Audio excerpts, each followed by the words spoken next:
On va écouter tout de suite Marine Le Pen. Et qui ce soir se termine sur une vraie grande victoire. C'est pas seulement d'ailleurs une victoire symbolique, hein, c'est un vrai déclic parce que nous allons aussi pouvoir démontrer que nous sommes capables de gérer des grandes collectivités, ce qui évidemment aura son importance compte tenu des échéances départementales et régionales. Le système a toujours souhaité nous empêcher de démontrer nos capacités dans des grandes collectivités, il ne pourra plus aujourd'hui le faire. C'est aussi la fin du front anti-républicain en réalité, c'est-à-dire celui qui consistait à tenter de faire battre le Rassemblement national uniquement parce que c'était le Rassemblement national.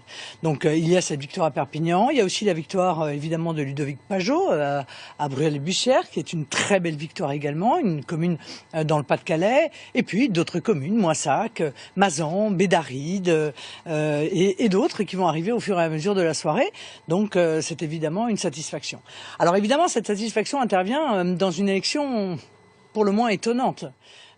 Qui est également frappé par une abstention historique. J'ose espérer que cette abstention est liée exclusivement à la crise sanitaire. Je crains que ce ne soit pas obligatoirement le cas.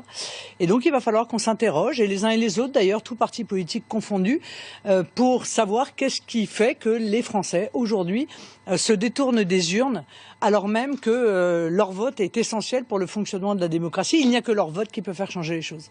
Est-ce que pour revenir sur la victoire de Louis Alliot à Perpignan, ça ne contredit pas votre ligne ni droite ni gauche, sachant que lui est plus proche d'une droite classique?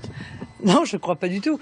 En l'occurrence, je pense que beaucoup de gens ont voté pour Louis Alliot, y compris d'ailleurs des gens qui venaient de la gauche. Il avait d'ailleurs sur sa liste des gens qui venaient de la gauche. Il avait également des personnes qui, étant sur d'autres listes, avaient appelé à voter pour lui au second tour. Non, je crois que c'est vraiment la victoire du rassemblement des Français autour d'un projet, autour d'une équipe, autour d'une ville qui, il faut bien le dire, concentre l'ensemble des échecs de la politique menée par les dirigeants français depuis des années.